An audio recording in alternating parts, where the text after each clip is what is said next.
She didn't cry out. She didn't run. She simply reached for him, trembling, weightless, and held on. It happened just off a winding road near the Blue Ridge Mountains. The kind of road that disappears into oak and pine if you follow it long enough. Eleanor had always loved this quiet place. It's where she and Walter retired to when the noise of the world became too loud. A cabin with chipped paint, a porch full of wind chimes, and 2 rocking chairs facing east. That morning, Walter was walking back from the mailbox, coffee in one hand, a stack of seed catalogs in the other. The late October light spilled across the gravel like spilled honey. Eleanor watched from the screen door, still in her robe, when she saw him stop mid-step. He bent slowly, almost unsure of what he was seeing. Then he knelt, placing the coffee down gently, as if afraid the air might break something fragile. "I think it's a kitten," he called softly. "But something's not right." Eleanor stepped onto the porch, the boards creaking beneath her slippers. And that's when she saw the shape a small, dust-covered form, no larger than a dinner plate curled tight against his boot. Not a domestic cat. Not quite. Its legs were longer, too slender. The ears were tipped in black. The fur, once golden, was dulled by debris. And the eyes. Those wide, wild amber eyes looked up at him like he was the last familiar thing in a collapsing world. Its paw was on his shoe. Not scratching, not clawing, just resting, as if to say, "Don't go. Not yet." Eleanor approached slowly. "It's a bobcat," she whispered, breath catching. Even then, in that stillness, it didn't hiss. It didn't run. Its body barely moved. You could see every rib pressing against its skin. Its breathing came fast but shallow, like each inhale was a mountain to climb. Bobcats aren't usually seen this close to people. They're elusive by nature, solitary creatures that roam woodlands and scrublands across much of the United States. Most folks never even see one in the wild, let alone feel one collapse at their feet. But as more land gives way to development, as droughts dry out water sources and prey thins, encounters like this become less rare. Wildlife rescue centers have seen a slow uptick in young bobcats appearing near residential areas, confused, dehydrated, alone. Luna, as she would later be named, was one of them. No more than 10 weeks old, lost, likely orphaned, likely starving. Walter's first instinct was to step back. This was still a wild animal after all, but the tiny claws didn't let go. They weren't sharp, just desperate. He crouched. The bobcat looked up. No growl, no fight. Just surrender. Eleanor remembers the moment clearly. "I saw it in his face," she'd later say. That look, the one he had when we first held our daughter. That need to protect without knowing how. He reached out not boldly, but as if asking permission, and slipped both hands beneath her fragile body. She didn't resist. She just folded into his chest and stopped shaking. Back in the cabin, they made a quiet decision, not spoken, not debated. They laid out an old wool blanket in a basket by the hearth. Eleanor warmed a bowl of goat milk. Walter rummaged through the garage for a space heater. It wasn't much, but it was what they had. They hadn't called the Wildlife Center. Not yet. Not because they didn't care. Because they did. Because handing over this small broken thing right now in this moment felt wrong. She had chosen them. With the last flicker of strength, she had touched a human and not recoiled. She had asked, and they couldn't answer with absence. Still, they knew they needed guidance. Walter called a local wildlife rehab line. It went to voicemail. He left a message. Described the location, the condition, the timing. He promised to follow up the next morning, that he would keep her safe, that he understood the risks. But she was already here, already fading. And he didn't want her to spend her last breath in a cage under fluorescent lights. They agreed one night, just one. That evening, the wind rose. The trees whispered their secrets through the eaves. Inside the little bobcat, Luna slept curled into herself, her paws twitching faintly as if still chasing something from the woods. Harley, their old hound, watched from a distance. Not barking, just watching. Head tilted, eyes alert, ears back, not in aggression, but in confusion. He had seen raccoons before, deer, Once, even a black bear cub crossing the creek. But this was different. This one was in his home. He circled her once, sniffed the air, then laid down again facing the basket, as if unsure whether to guard it or mourn it. Eleanor sat beside the fire that night, one hand resting lightly near the edge of the blanket. Luna's breathing was softer now, slower. Walter watched from the hallway, quiet. His heart hadn't felt this uncertain in years. Not from fear, but from something older. A pull to care. A need to step forward when something smaller pulls back. He hadn't expected that again. I didn't think he whispered that anything wild could need us. Eleanor didn't look away from Luna. Maybe she doesn't. Maybe we're just here, and that's enough tonight. Outside, the mountains folded into darkness. The sky spilled stars across the porch roof. And inside, a dog, a man, a woman, and a tiny wildcat all listened to each other, breathe slowly, carefully, without understanding, but with presence. Sometimes mercy isn't loud. It doesn't announce itself. It doesn't come with decisions or plans. Sometimes mercy just sits still and waits to be met. People often imagine wild animals as either feral threats or cute pets. Luna was neither. She was a story between those two myths. She was proof that wildness can sometimes reach for help, and that the smallest paws still carry the weight of trust. If a creature ever reaches for you, pause. Look closer. Sometimes it's not a mistake. It's a message. That night, Eleanor fell asleep in the rocking chair, the fire low, her hand still near Luna's body. Harley stood guard until dawn. And in the silence between one heartbeat and the next, something old began to soften. But letting something in is never just about one night. The question wasn't if Luna would stay. The question was, what would staying mean for all of them? They had made room in the basket, but making room in their hearts would take something more than space. Harley didn't sleep that night. He lay by the door, his tail wrapped tightly against his side eyes, fixed on the little form curled in the basket. Every so often he let out a low, unsettled grumble, not loud enough to wake Eleanor, but enough to say, "I don't understand this." In all his years, Harley had known the rhythms of this house, the scent of baked apples in the fall, the slow creak of Eleanor's footsteps in the morning, the hum of Walter's music drifting from the radio, and now, something else. Something wild. She didn't smell like the other animals that wandered the edge of the yard. Luna smelled like pine needles, dry leaves, and hunger. She barely stirred in her sleep, but when she did, Harley's ears perked, ready, not hostile, just unsure. Eleanor noticed the change first. How Harley wouldn't lie beside her as usual.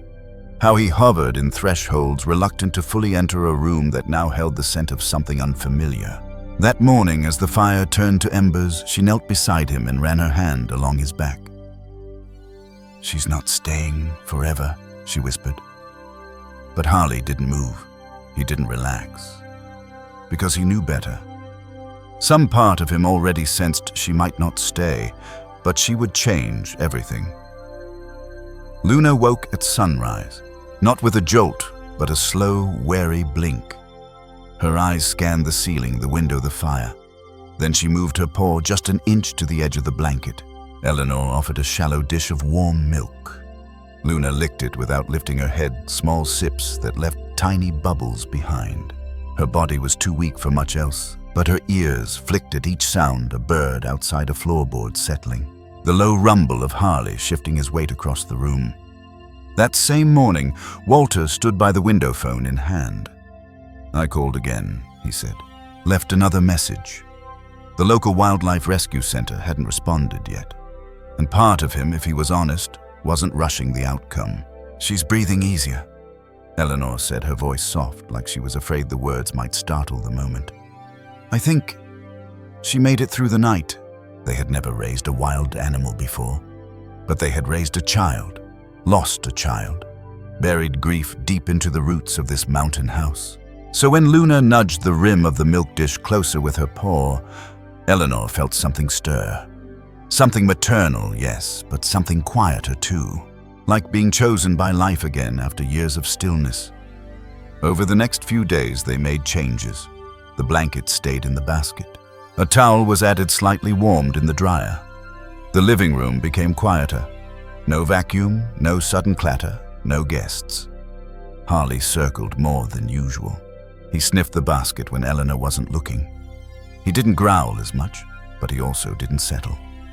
One afternoon, Luna stood, just briefly. Her legs shook, but she held herself up for 3 full seconds.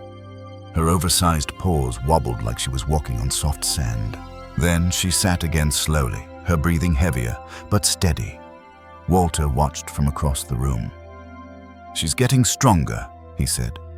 Eleanor nodded, but didn't speak. She just laid her hand near the basket, not touching, not coaxing, just letting Luna know someone was there. That night, something small but unforgettable happened. Luna, half asleep, let out a sound. Not a cry, not a growl. Something between a whisper and a hum. Harley heard it too. He lifted his head ears forward. Eleanor held her breath. Luna shifted in the basket, curled tighter, and without opening her eyes, reached her paw toward the edge. Harley, still lying several feet away, lowered his head to his paws, and for the first time in 3 days, he sighed. Not a warning, just a letting go. Making space isn't always about furniture or bowls. Sometimes it's the quietest shift in a room, the moment a dog doesn't leave the second a bobcat stops flinching. It's trust not fully formed, not promised, just beginning. Eleanor began keeping a small notebook. Nothing official, just notes. Day 4. Luna sniffed my hand today. Didn't move away. I didn't touch her. Day 6. Harley sat beside the basket for nearly 5 minutes, still watching. Day 7, Luna licked water off a leaf I brought in. Something in her knew that taste. She didn't share the notebook with Walter. It wasn't for information. It was for memory. Because she had learned after loss that the smallest moments are often the ones we forget first. And she didn't want to forget this. They began to talk in murmurs. "Do you think she'll make it?" I think she already did. "What if they call tomorrow? Then we'll do what's right." What is right? I don't know yet. We often think of rescue as a one-way act, one being saves another. But more often it's a circle. Luna wasn't the only one healing. So were they. So was Harley. One morning, Eleanor placed the milk dish down and stepped back. Luna came forward, not crawling, not dragged by instinct, but walking. 3 slow steps. Then she dipped her head and drank. A wild creature, inside their home, at peace, even if just for a breath. If this part of the story found a place in your memory, write it down. The smallest things we witness often leave the biggest echoes, but no peace lasts forever. And trust once found doesn't mean comfort has taken root.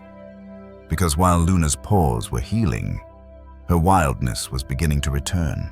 She was healing, eating, walking, but something in her eyes said thank you.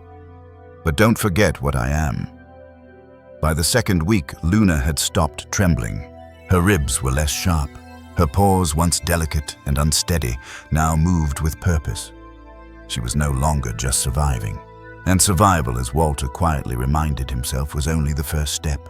Luna had learned the sounds of the house, the soft clink of Harley's bowl, the kettle singing in the morning, the hush of rain on the porch. She began to explore, not with fear, but with calculation. A quiet confidence like the forest inside her had simply paused for a moment, waiting for strength to return. That confidence showed first in her eyes. Amber and alert, they followed everything. Eleanor's hands as she folded laundry, Walter's feet as he stoked the fire, Harley's every breath. She no longer curled at the edge of the room. She moved through it, and that's when the questions began to shift. Not, will she live? But, where does this go? Eleanor noticed the change on a Wednesday morning. She was preparing breakfast when she heard a soft scrape. Turning, she found Luna on the kitchen counter, head tilted, staring at her reflection in the glass of the toaster. Not a mirror exactly, but enough of one. The little bobcat looked curious, not frightened, not playful, just studying, ears up, whiskers stiff. Her nose touched the surface, then pulled back slowly. Eleanor reached for a cloth. "Down, sweet girl," she said gently. Luna didn't move. Her paw lifted, then tapped the toaster. A quiet thump, then another. Harley stood nearby, eyes sharp, tail low. He didn't bark, he didn't move. But his body was still, like he was waiting for something to shift. And Eleanor, holding that towel in midair, felt something catch in her chest. This was no longer a fragile baby who needed shelter. This was a bobcat learning the edges of its world. Bobcats are known for being observant, methodical, and independent. Even as kittens, they're wired for survival.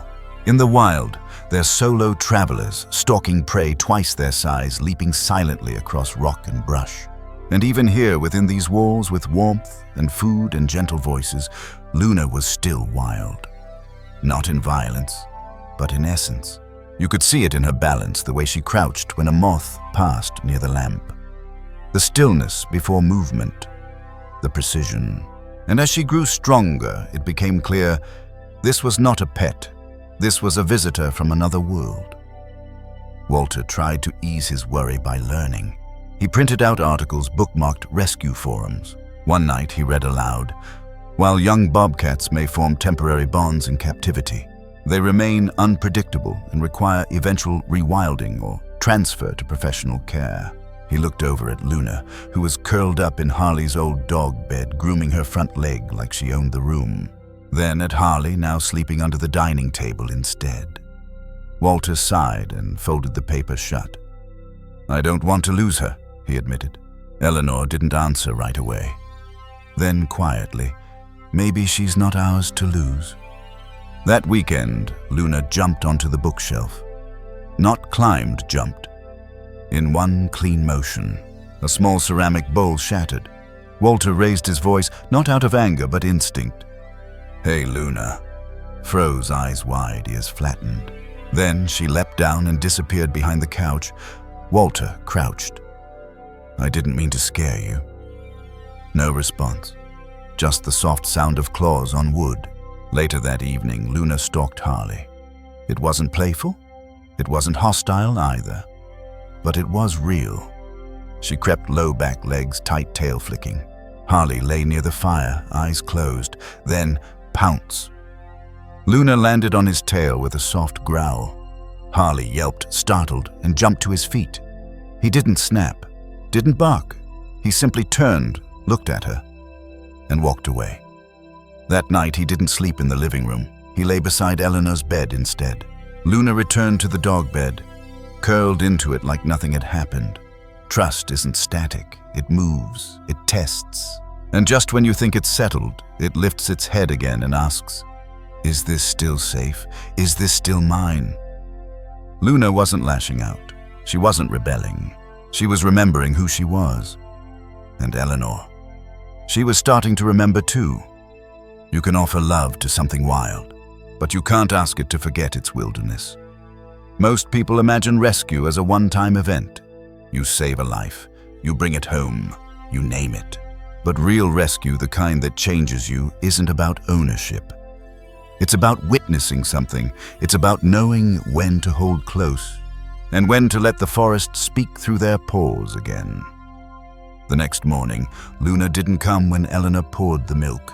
Instead, she sat on the windowsill, eyes fixed on the woods beyond the porch, watching, waiting. Harley walked past her. Their eyes met, brief, tense. Nothing happened, but Eleanor felt it again, that thread pulled taut. The line between comfort and confinement, between home and holding on too long. That afternoon, the voicemail came. The Wildlife Rescue Center called back, a kind voice, a woman named Jo. She apologized for the delay, understaffed, underfunded. Eleanor explained everything. The street, the collapse, the weeks since. Jo listened, then said gently, "You've done more than most would, but she'll grow fast, and she will need space." Walter stood nearby, not saying a word. Jo added, "When you're ready, we can help reintroduce her. Slowly, safely, but the window's small." Eleanor thanked her, hung up, didn't speak. That night they let Luna choose where to sleep. She curled beside the fire, but didn't close her eyes until long after they had. If something wild has ever trusted you, ask yourself, are you ready for what that really means? By the following week, Luna no longer lingered near their feet. She paced, she watched the door, and Harley, old and loyal, began to follow her again, not out of jealousy, but to understand. Sometimes trust doesn't begin with touch. Sometimes it begins in the quiet when no one moves and the heart does the listening. The first frost came earlier than expected that year. Eleanor woke to a world rimmed in silver. The porch steps were slick with ice and the air smelled faintly of pine and wood smoke. Inside the cabin, Harley stirred beside the hearth, letting out a long sigh that filled the room with warmth. Across from him, on the braided rug, Luna lay awake, not sleeping, watching. Her amber eyes mirrored the flames, slow and steady. There was no growling now, no hiss, just a fragile truce built on breath and stillness. Eleanor sat in her chair with a cup of tea cooling in her hands. She'd stopped trying to understand it, how these two creatures, so different in every way, could share the same space without words.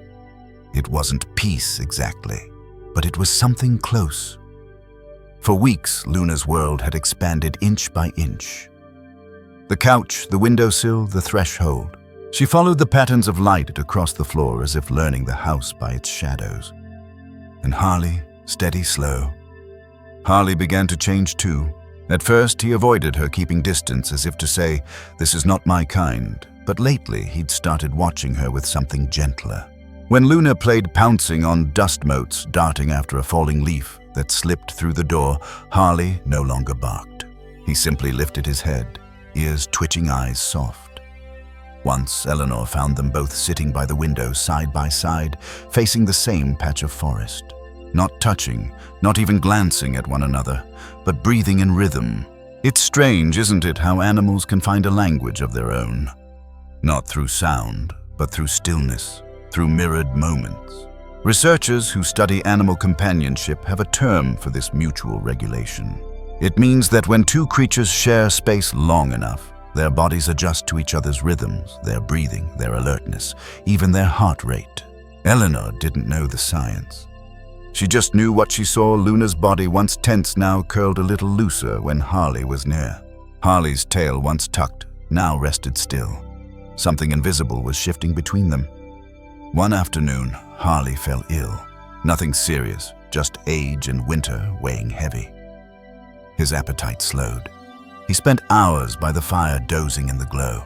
Luna kept her distance at first, watching from her favorite perch on the old piano bench. But when Harley let out a faint whimper in his sleep, she rose, moved closer.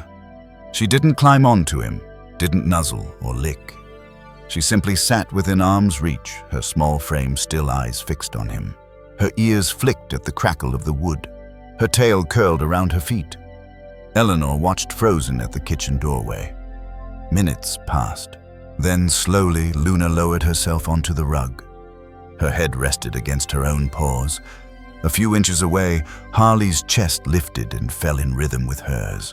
That evening, when Eleanor turned off the lamp, she saw them there again.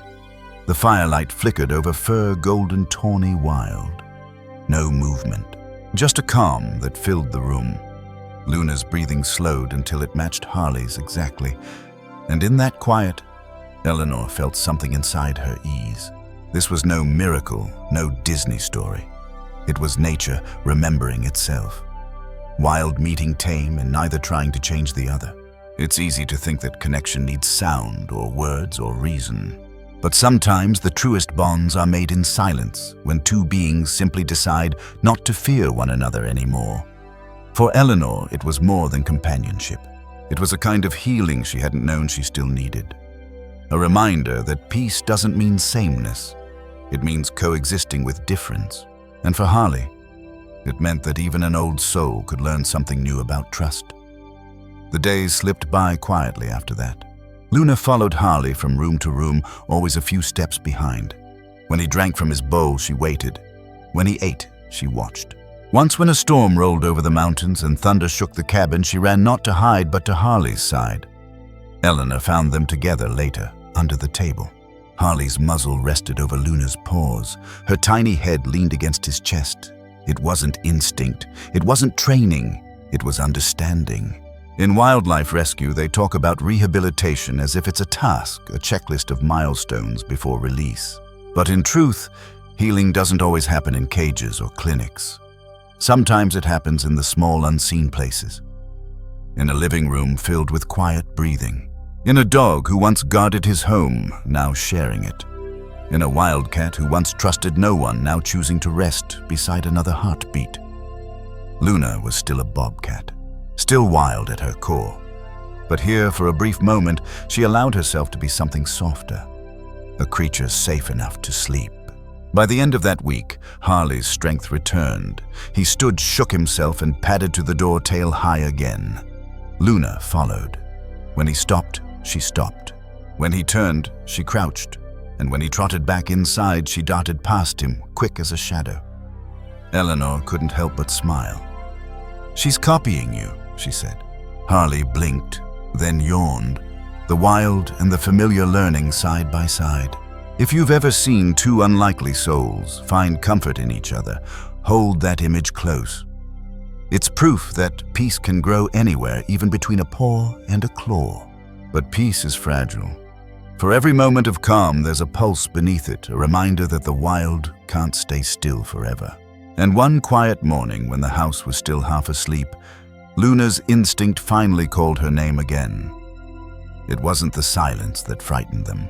It was how natural it felt, how easily the wild can slip away without a sound. The morning Luna disappeared began like any other. Soft light across the cabin floor, a kettle whistling on the stove, the faint click of Harley's nails against the wood. Walter noticed first.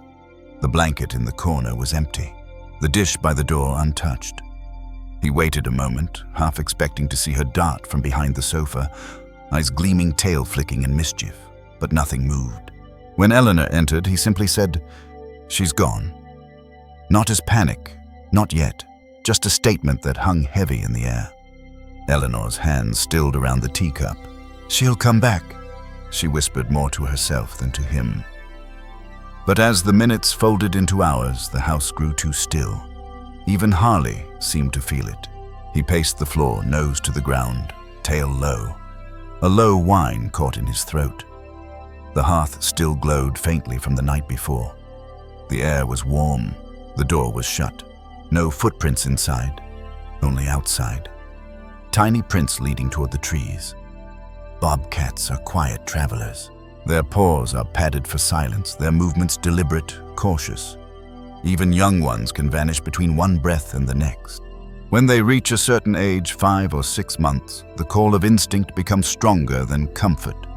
It's not rebellion. It's programming. They don't run away from love. They run toward belonging. Walter knew that. He had read about it. Still, knowing something in theory doesn't soften the ache of seeing it unfold in real life. He searched first. Through the back garden, down the slope behind the barn. Each step breaking frost that glittered like glass beneath his boots. "Luna," he called softly. "Luna, come on, girl." Nothing answered but the crows in the distance. Harley followed close, sniffing every fallen leaf, every tuft of grass. Eleanor stayed on the porch, eyes on the tree line, hands clasped tightly in her lap. She didn't call out. She couldn't. Her voice was too heavy with fear that it would echo back empty. By afternoon, the light had turned gold, the kind of light that feels both beautiful and cruel. Walter's flashlight beam caught something in the field behind the house. A patch of trampled weeds, a thread of fur caught in the wire fence. He crouched, heart tight in his chest. "Please," he murmured, voice breaking. Then movement. A flash of color behind the fence. "Small, unsteady Eleanor," he shouted. She was already running, Harley too bounding ahead. And there, tangled in the lower wires of an old fence, was Luna, alive, trembling, her front paw twisted between the rusted metal. Her eyes, wild again, met his, full of panic and pain. Walter dropped to his knees. "It's okay. It's okay." The metal cut deep, but not through. He pried at it with his hands scraping his knuckles raw until the wire finally gave. Luna collapsed into his arms, light as memory. Her breath came fast and shallow. She didn't fight. She didn't claw. She just stayed head pressed against his coat like the day she first found him. They carried her back to the cabin. Eleanor laid a towel by the fire while Walter cleaned the wound as best he could. The cut wasn't deep enough for stitches, but the shock had drained her strength. For 2 days, she barely moved. Harley never left her side. He slept next to her basket, one paw stretched close enough to touch her fur. When Luna stirred, he would lift his head, ears twitching, then rest again once he saw her breathing steady. The cabin filled with a new kind of silence, heavy but sacred. It's strange the ways love can echo. You think it's only alive in the noise and laughter, in motion and touch. But sometimes it's strongest in the quiet aftermath. The waiting, the listening, the not knowing. That's where the bond proves itself. Eleanor once thought compassion meant holding on tight. Now, watching Luna rest beside Harley, she understood it could also mean waiting without control. The wild has its own timing, its own return. By the 4th morning, Luna stood again, unsteady but standing. She limped to the window. The trees outside shimmered with frost. Her reflection glowed faintly in the glass. She pressed her nose to it, breathing little clouds onto the cold pane. Harley came beside her. No sound, no touch. Just 2 silhouettes, one old one, wild, watching the same world beyond. When a wild animal returns after vanishing, it doesn't mean safety has won. It means something deeper, that trust has been remembered. Luna's coming back wasn't proof that she belonged to them. It was proof that in her small, wild heart, she'd carried the scent of kindness through the woods and found her way back to it. For all the ways humans and wild creatures differ, compassion is still a shared language. It doesn't need translation. It just needs to be offered once without condition and remembered when fear fades. The following week, Luna began to heal. Her limp grew lighter. Her energy returned. She chased sunbeams again. She practiced pouncing on shadows, clumsy but determined. Walter built a small wooden box lined with old blankets by the back door, half shelter, half invitation. He left the door cracked during the day, letting her come and go. And each evening as dusk fell, she always returned. Never announced, never late. Just a whisper of fur against the air, a shadow stepping into the warm light. Harley would lift his head. Eleanor would smile. For a while, that was enough. If you've ever had someone or something come back to you after being lost, don't take it for granted. It means they remembered the feeling of safety you gave them, but healing is never still. With each passing week, Luna's body grew stronger, and with that strength came a restlessness that no door could contain. And soon the wild would start calling again, this time louder. She still curled beside the fire each night, but in her eyes, the forest had already come back. By the time December settled over the mountain, Luna was no longer a fragile silhouette near the edge of the hearth. She was lean, swift, and sharper in every way. Her amber gaze, once soft and searching, had grown focused, intentional. She ate with confidence now, small meals of boiled chicken or warmed broth. No more trembling steps, no more cautious tastes. Her body had filled in where the bones once stretched her skin. Even the small scar on her leg where the fence had once gripped her faded into fur. To most, she would look like any healthy animal, but Eleanor saw something different. Not just strength returning, but wildness. Bobcat kittens grow fast. Within months, their play turns into training their silence into strategy. By 5 or 6 months, they begin preparing for the life they were born to live. Hunting alone, traveling miles each day, mapping their territory with instinct. It's in their bones. No matter how much safety you give, nature still whispers. And that whisper had begun to echo louder in Luna. She didn't stop loving the cabin. That was clear. She still returned every night. She still circled Walter's legs when he brought out the evening food. Still curled near Harley's side when the fire glowed low. But her days looked different. She climbed now. First the kitchen chair, then the windowsill, then the bookcase. One morning, Eleanor found her balanced on the back of the couch, gaze fixed outside, tail twitching. Another morning, she was gone. Not far, just up. Walter spotted her on the roof, perched like a sentinel, watching the yard as if it already belonged to her memories. He didn't panic, not this time. He just stood at the base of the house, one hand shading his eyes, and said, "You're not the same little girl, are you?" It wasn't just her climbing.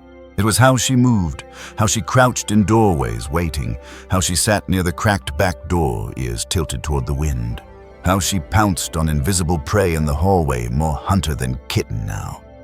Harley tolerated it, but only just. She'd leap onto his tail, her claws only half sheathed. He'd grumble, shift, move to another room.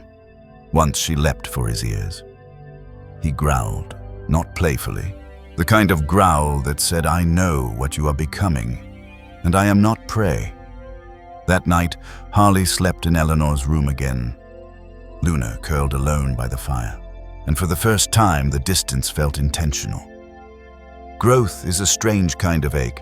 It's beautiful, yes, necessary. But sometimes the very thing you nurture with love outgrows the hands that held it. Eleanor felt it each morning now, this quiet ache, like holding a memory that was still alive, but already leaving. She didn't resent Luna. How could she? This little wildcat had taught them more about trust, about resilience, about grace than any book or preacher ever had. But still, she missed the days when Luna needed warmth just to breathe. One evening, Walter stood at the door. The cold wind blew in behind him. Luna sat on the porch rail, her outline lit by the last orange streak of sunset. "She doesn't look back anymore," he said. Eleanor nodded. "She knows she can go, that she's ready." He was quiet a moment, then added, "The question is, are we?" Neither answered, because some questions aren't meant for solving, only for sitting with. Not all rescues are meant to stay. Some are meant to pass through, like seasons, like songs you hum once and never forget. Luna was never meant to be a pet. She was never meant to be tamed, but she was meant to be known, to be sheltered long enough to remember who she was, and to be loved without being owned. That kind of love is rare and brave and harder than most would ever admit, because it asks you to give something everything it needs, then trust it to walk away. That night she didn't come to the fire. She curled on the rug by the door, one eye open, watching the trees sway beyond the window. Harley didn't approach. He just watched her from the hallway, ears alert, tail still. And Eleanor, sitting in her chair with a half-finished book in her lap, whispered quietly, "She's dreaming of the woods." Walter put another log on the fire. It crackled and popped, but the warmth didn't reach the rug that night. Not really, because Luna had already begun to leave, not with her paws, but with her heart. Have you ever loved something enough to let it grow, even if it meant growing away from you? If you have held that memory gently, it was one of your strongest moments. The forest was calling, not with force, not with fear, but with the kind of pull that doesn't let go once it starts. And the day was coming soon when Luna would stop sleeping near the fire and begin walking toward the trees instead.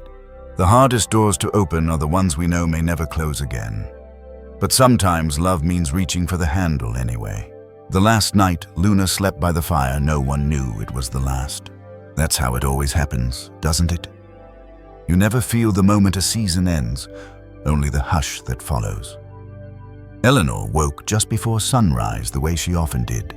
The fire had burned low, just warm enough to keep the cold from settling in the corners. She reached for her robe, shuffled to the window, expecting to see that familiar golden shape curled against the base of the hearth. But Luna wasn't there.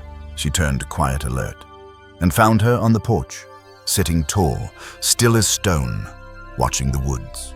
In wildlife rescue, there's a moment every caregiver dreads and dreams of in equal measure. It's not the moment of healing, though, that matters. It's not even the first purr or the first bite of solid food. It's the moment the animal starts looking past you, to the trees, to the wind, to the open world that called them once and is calling again. This is the sign that nature is doing what it was always meant to.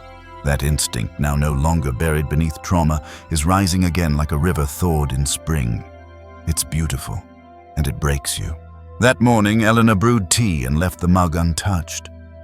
Harley sat by the door, ears forward but no longer restless. He understood now, perhaps more than any of them, that this wasn't his decision to make. Walter stood in the hallway, watching. Luna didn't scratch at the glass, didn't mew or pace. She simply waited, the way trees wait for snow. Just before breakfast, Eleanor opened the door. Not wide, just enough. Enough for Luna to see the trail of frosted pine needles, the tips of deer tracks from the night before, the shimmer of cold light brushing the tops of the grass. Luna turned her head, met Eleanor's eyes, and in that moment something passed between them. No sound, no command, just recognition. Then Luna stepped forward, not hurried, not afraid. She walked past Eleanor's slippered feet, her body brushing lightly against the hem of her robe. A touch, not possession, not plea, just memory. She paused at the edge of the steps, turned her head, not all the way, just enough to show she could look back, then continued into the trees. There's a kind of goodbye that doesn't feel like an ending. It's the one made of breath and silence of eyes that say thank you. Not in human words, not in language we know, but in the soft grace of presence. Eleanor didn't cry. Not then. Instead, she sat on the porch beside Harley, one hand resting gently on his back as if to say, "We did the right thing." Letting go wasn't a tearful event. It wasn't dramatic. It was quiet and sacred, because Luna had come to them when she couldn't stand. And now she walked away strong, whole, unclaimed. That afternoon they left the back door cracked, just a little, out of habit, out of hope. But night fell with no paw steps, no flick of tail at the edge of the firelight. The cabin felt bigger, not emptier, just quieter. And they let it be. No chase, no search, just trust. We often think love means holding on, but sometimes love is the choice to not stand in the way, to not cage something beautiful just because it's comforting, to not soften claws or mute instincts just to keep it close. That kind of love, the one that releases without bitterness, is a form of courage, and also a kind of prayer. Eleanor knew this. She didn't need Luna to stay in order to keep her close. She would always carry her, in the shift of the wind, in the pine shadows that stretched across the porch, in the weight of that last brush against her leg, light as a whisper, unforgettable as breath. That night, Walter placed another log on the fire. Harley lay near the rug, eyes open, ears relaxed. And Eleanor stood at the window, one hand on the cool glass, listening to the forest breathe. She didn't imagine Luna was watching them. She didn't need to, because love that deep doesn't depend on distance, it just remains. If you've ever opened a door knowing something precious might not return thank you, you understand the quiet kind of love this world needs more of. The forest had answered, and they had listened. But Luna's story wasn't over, and neither was theirs. Because something about love that lets go is that it always finds its way back. She left without a sound, but she didn't vanish. Because sometimes the lives we rescue quietly rescue us right back. The days after Luna left weren't marked by dramatic absences. The bowls were still on the kitchen counter, the wool blanket still folded near the hearth. Harley still circled the porch twice each morning, his ritual unchanged. The only difference was the air. Lighter somehow, like a note played in a different key. Not sad, just tuned to something larger. Eleanor noticed it most when the wind shifted through the pine trees behind the house. There were moments, just moments, when she thought she saw a shape move past the tree line, low to the ground, deliberate, amber-eyed. But nothing ever lingered long enough to be certain. That's how wild things say hello, quietly, in passing. And in those quiet weeks, the cabin itself became a kind of memory keeper. The wooden floors still creaked where Luna used to leap. The rugs still bore the faintest pull from claws learning how to land. There were scratches on the edge of the piano bench where she used to sit and watch the morning light fall in slow ribbons across the floor. Walter began writing things down. He wasn't a writer, not really, but he wanted to remember. He kept a small notebook by the window and filled it with lines that weren't stories so much as small truths. She never asked for safety. She just chose it for a while. The forest isn't loneliness. It's freedom without needing to explain. The softest creatures often carry the wildest hearts. Eleanor read them aloud sometimes. Not because she missed Luna in the aching, empty way, but because the words helped her remember the feeling of connection of a life brushing up against hers and asking nothing but space and trust. This story, like many stories of wildlife rescue, isn't about taming something untamable. It's about the grace of brief belonging. Bobcats, like Luna, are not meant to be pets. They are wild animals, solitary by nature, built for the rhythm of trees and silence, not the confines of walls. But when they wander into human spaces, weakened or lost, they offer us a chance. Not to own them, not to keep them, but to become for a short while a pause in the chaos, a shelter. Bobcat rescue isn't just about recovery. It's about allowing instinct to rise again, about giving a creature space to remember who it is without fear. And that work done right doesn't leave a pet behind. It leaves a wild animal whole. Luna came to them starving, unsure, collapsed against a boot on a cold mountain morning. She left stronger, heavier alert, and full of something deeper than survival. She left knowing where the forest was, and when the time came, she returned to it without hesitation. That's not failure. That's the goal. Months later, on a still winter morning, Walter stepped out onto the porch with a cup of coffee in hand. The trees stood bare. The ground slept under frost. Harley moved slowly these days, his joints stiffer, his steps more careful. Then there it was. A track, not wide, not deep, but unmistakable. Pressed into the patch of snow near the edge of the woods, a paw print. Large enough to belong to something no longer small, but not yet full-grown. Just one, then another, then gone. Walter didn't call for her. He just looked out toward the trees and whispered, "Thank you." Eleanor joined him later that morning. She placed a small bird feeder on the edge of the porch just beyond the steps and smiled. For the ones who stopped by without warning, they never saw Luna again, not truly. But they saw her in the patterns, in the shift of birds in the trees, in the silence that sometimes hummed like memory. She had returned to the rhythm that created her. But she'd left something behind, the shape of kindness pressed gently into their lives. We never really know what a moment means until it's behind us. We don't always recognize healing when it's happening, not when it's small and wild and sleeps in the corner by the fire. But sometimes the heart remembers long after the claws are gone. It remembers the night a bobcat breathed against your shoulder. It remembers the sound of tiny paws on old floorboards. It remembers what it feels like to be trusted when nothing in the world had earned it. Some goodbyes aren't ruptures. They're ripples. They spread through the quiet places inside us, the places we didn't know were waiting to be softened. And when a wild animal chooses to walk away from safety into the arms of its own nature, what's left behind isn't loss.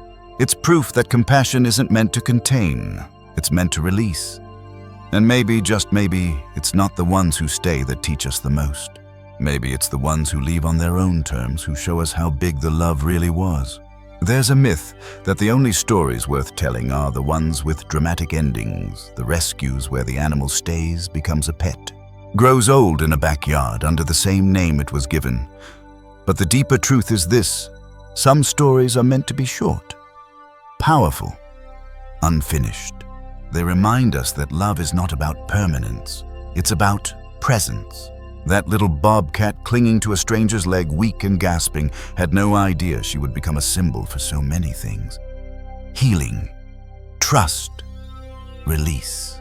But her story, like so many others in the world of wild animal rescue, is proof that connection doesn't need to be lifelong to be life-changing. Eleanor and Walter didn't keep Luna. She wasn't theirs to keep. What they did was harder. They saw her. They answered her silent plea. And then when it was time, they opened the door. They didn't rescue a bobcat to fill a gap in their lives. They made space for her to fill her own life again. And in doing so, they became part of something much greater than any one story. If this story touched something in you, take a quiet moment tonight. Sit with a memory of someone or something that changed you simply by passing through. Maybe it was an animal, maybe a person, maybe a season of your own life that felt fleeting but left a mark. Ask yourself, what did it teach me about letting go?